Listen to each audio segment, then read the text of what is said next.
Appel- en peervariëteite wat nie meer in kommersiële produksie is nie, word vir toekomstige geslagte in die Wes-Kaap bewaar. Tru-Cape maak elke jaar hierdie unieke erfenisboord in Januarie aan die publiek oop en dis waar ons vandag met Buks Nel gesels. Then we get to meet the 2021 AFMA Intervarsity Writers' Cup champion, Zarinah Skippers. But first, over to Lisa for the latest agricultural news.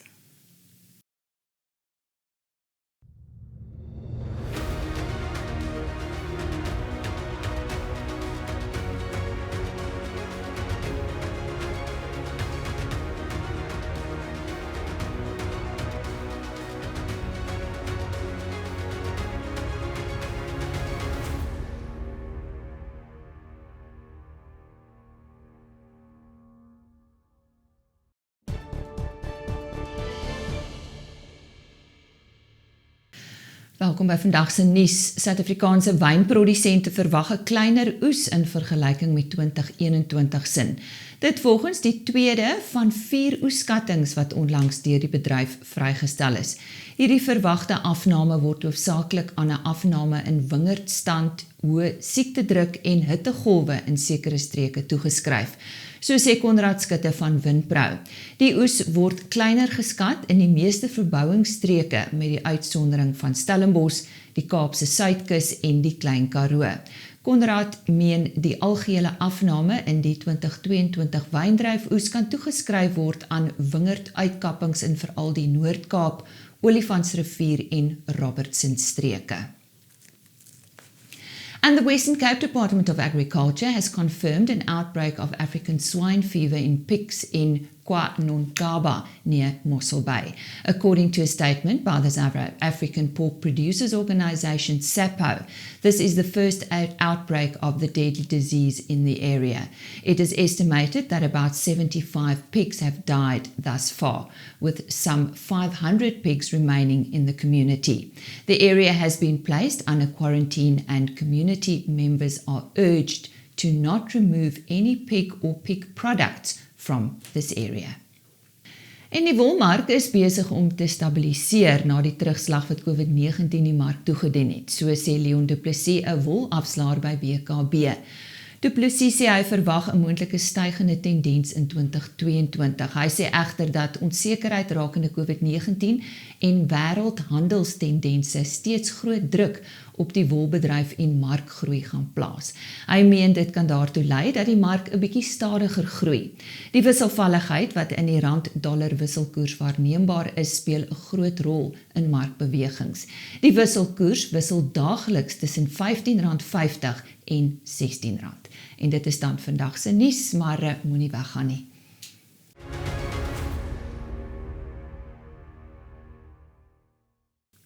Op 26 Februarie stel Tru-Cape 'n appel- en peer-erfenisterrein of boord bekend. Dis daar by Elgin in die Wes-Kaap en jy is uitgenooi om hierdie dag by te woon. Dit gaan oor die geskiedenis van ons appels en pere en jou toerleier is Buks Nel. Ons gesels nou met hom hieroor. Buks, vertel ons nou eers van hierdie inisiatief. 'n klompie jare gelede, ek dink dit omtrent 6 jaar gelede, het ons besluit by Tru-Cape dat ons die ou variëteite van die vorige eeu moet bewaar. En toe het ons 'n erfenisboord begin by Oak Valley Estates in Grabouw en ons het miskien 20-25 bome daar. Hulle is nog nie baie groot nie, en party van hulle dra nog nie, maar ons bou hulle red vir die toekoms. Sodat enige iemand wat oor 20-30 jaar deur daai boord stap, sal weet dat dit 'n variëteit was wat 100 jaar gelede geplant is. Die meeste van die variëteite is van die 1800s. Ek het daar is miskien 1 of 2 wat in die vroeë 2000s is, maar die meeste van hulle is tot 1899 daar rond. En dis vir ons, jy moet weet wat my werk is. My werk is nuwe variëteite. En nie ou variëteite nie. Maar ek sê altyd vir mense dat nuwe variëteite, as jy nie van ou variëteite weet nie, dan kan jy nie appresieer die nuwe variëteite wat ons vandag het nie, wat soveel anders is en ek moet sê soveel beter. So waarna kan ek of die publiek uitsien op hierdie dag? Goed, dit gaan wees op die dit gaan wees op die 26ste Februarie. En 10 by Oak Valley. Julle sal by die hek opdaag, maar julle moet met cricket reël. Het kost niks, dis vry. Dan mag selfs 'n verversingkie wees, miskien 'n koeldrankie of iets van die aard. Maar ons wil dit veel interessant maak en wat ons gaan doen is ons gaan deur die boord stap. En dan by sekere boorde gaan ek stop en sê, kom ons kyk na hierdie boord. Kom ons, hierso is ons nou mense by die Wemmershoek-appel. Nou, waar kom hy vandaan? Wemmershoek-appel kom van waar die Wemmershoek-dam bedag is. Dit was vroeër daar Plaas. En nou is dit een dam. En ou baas van die naam van Johannes Houman het daar geboer en hy het appelseiling gevind. Wat toe appels gedra het later aan en hy het hom toe Wemmershoek-appel genoem. En as jy vandag by ons kom in ons boord, en ons sal vir jou die Wemmershoek-appel wys, byvoorbeeld. Ek noem nou net voorbeelde. Dan sal jy sien hoekom hy nie meer in die omgewing is nie. Maar wat belangrik is, dat in 1925 was dit die hoofappelvariëteit in die land. En dit wys net hoe appels verander het. En jy sal dit met julle eie oë sien daar. Na 26 Februarie kan belangstellendes enige tyd hierdie terrein besoek? Van 10 tot 12 op die 26ste. Maar as iemand vir my 'n lykie gee, en ek is los, dan sal ek met die grootste plesier vir 2 of 3 of 4 of 5 mense wys. Ek hou daarvan om dit te doen. Maar dit is lekker om oor die ou variëteite te gesels en sê hoekom hulle verdwyn het. En ook waar hulle vandaan kom, hulle oorsprong. Daar is so min mense wat geen mens van die nuwe geslagte ken eers die name van daardie variëteite. En ek wil jy dit verlore raak. En dit is iets waar ons destyds die boekie Apples in the Early Days of the Cape geskryf het, om die geskiedenis van hierdie appels in 'n boekie te hê. En ons het gesukkel, want die eerste appel wat gepluk was deur Jan van Riebeeck gepluk op die 17 April 1662 in die Kaapse tuine.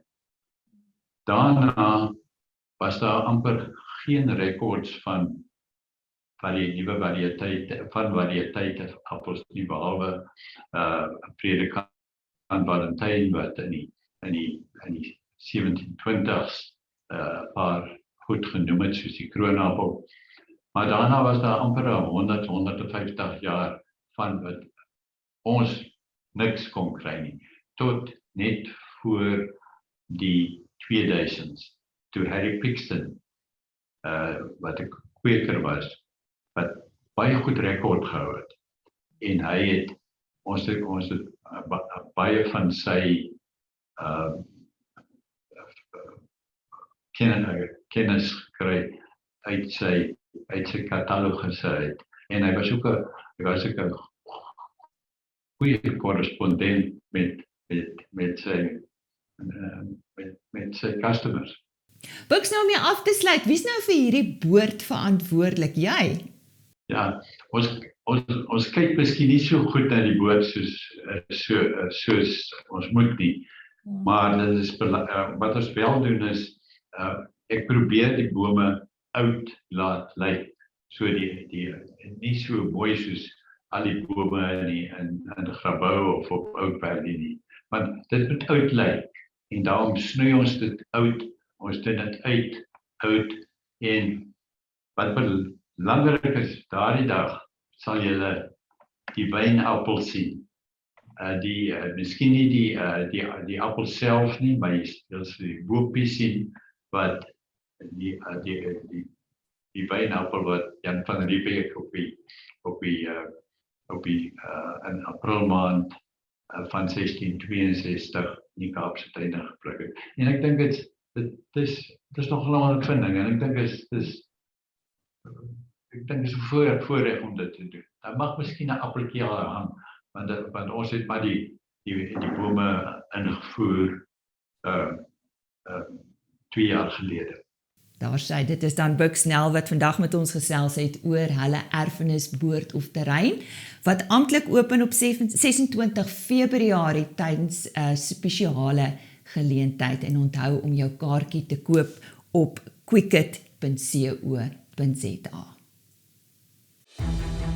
Klimaatsverandering, 'n vloekwoord van ons tyd, maar 'n onvermydelike realiteit. Grond, gras, veld, water, reën en finansiële kundigheid. Elemente wat 'n sentrale rol in suksesvolle klimaatslim boerderypraktyke speel. Is jy 'n klimaatslim veeboer? Het jy wat dit vat om ons eerste veeplaas klimaatslim ambassadeur te word? Skryf dan in vir hierdie opwindende kompetisie en staan 'n kans om 'n stewige kontantprys los te slaan en om jou kennis en insig aan mede-veeprodusente oor te dra. Vir meer inligting, kontak Deidre Lou by 066 231 2430 of stuur 'n e-pos aan deidre@plaasmedia.co.za. Inskrywings open 10 Januarie met aanlyn inskrywings op ons Agri Orbit webtuiste. Terme en voorwaardes geld.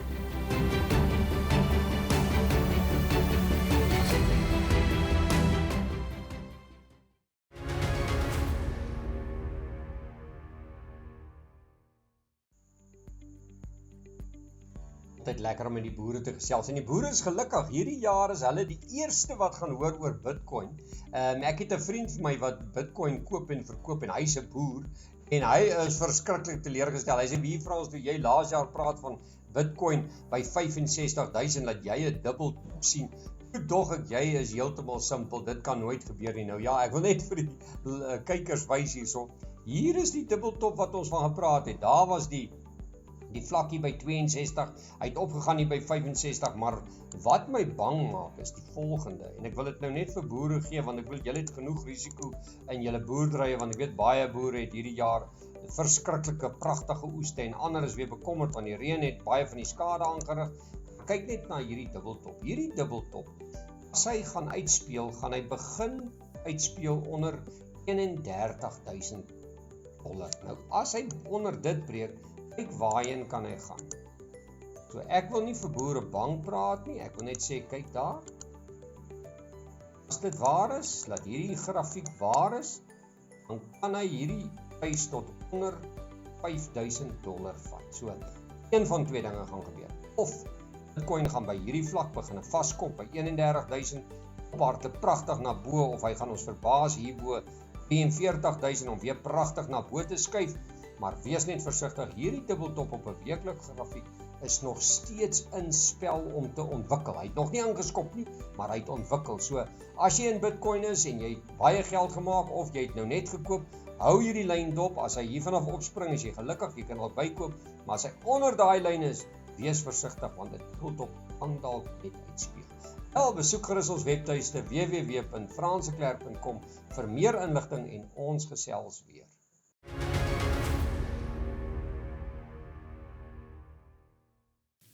AFMA, or the Animal Feed Manufacturers Association, annually hosts the Intervarsity Writers' Cup competition.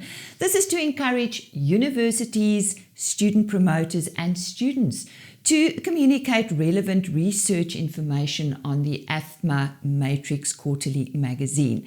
Now, last year in 2021, Zarinah Skippers earned Stellenbosch University's the honor of being named the 2021 AFMA Intervarsity's Writers' Cup champion, and we congratulate her. And joining us now is Zarinah. Zarinah, what an achievement. What was your field of study? Thank you for having me, Lisa. So my field of study was animal nutrition, and I actually focused on ruminant nutrition. I was intrigued by the intricacies of the current change of environments, global warming, and the effect that has on animal agriculture. So I was interested to find out exactly what we can do as animal agriculturists or agriculturalists in general to try and improve on that. Elaborate a bit on the content of the article you submitted. So the article I submitted was an excerpt from my master's thesis, and it focused mainly on the pre-treatment effects. So the pre-treatment incubation time of the enzymes on the animal feeds and how that influenced fiber digestibility.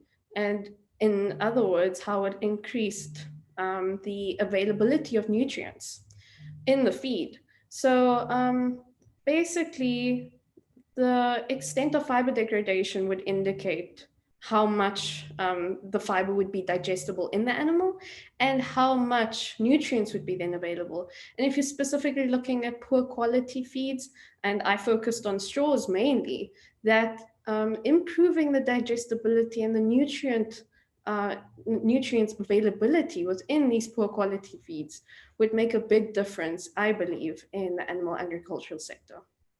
Tell us more about the competition. So I was very excited to enter this competition, Lisa. I feel that this is such a great platform for new researchers, young students to come into the field and gain some exposure, some experience in the field of agriculture as well as academia. And the first winner actually of the AFMA Intervarsity Writers' Cup is a dear friend of mine, Sarah Davies, and I used her as an inspiration. I mean, she is such an amazing person, and seeing her achieve such an amazing award just made me want to do the same. Now, since the submission of your article, you have completed your MSc degree and successfully graduated. Well done. What does this year have in store for you? Well, thank you, Lisa. So since I had graduated, I started working at AFGRI Animal Feeds as a junior operational nutritionist. I was very lucky to get a job straight out of university. I know that's very difficult for a lot of people. So very grateful for that. Since I'm new in the field and since this is, my first job, I'm taking the next year looking to just improving on my skills as a nutritionist and learning more about the field, gaining more experiences, and maybe using this as a stepping stone to possibly do my PhD. Before we say goodbye, a little bit more about you. Where do you come from and what attracted you to agriculture? So I come from a small town in the Western Cape, Malmesbury. I'm not sure if people have heard of Malmesbury, but I come from Malmesbury, and as people know, it is a yeah, it's an very strong agricultural town. And I was always interested in animals, spent a couple of years job shadowing at a local vet, wanted to become a vet, applied, wasn't successful, ended up studying animal science at Stellenbosch and realized this is my calling, this is what I need to do. Animal nutrition, animal husbandry, just taking care of animals, improving the lives of animals, and yeah, also allowing for food security in our country is quite important. So those are big drivers behind what I love to do and why I do what I do. Oh, that was Zarinah Skippers, and she was announced last year in 2021, named the AFMA Intervarsity Writers' Cup champion.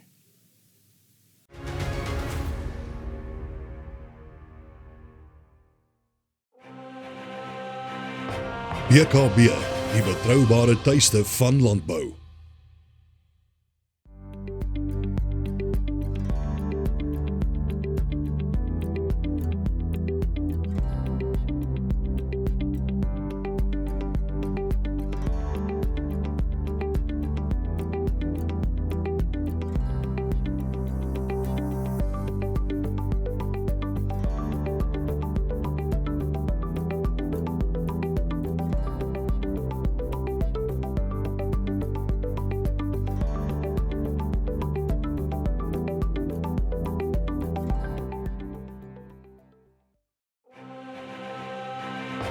BKB, the trusted home of agriculture.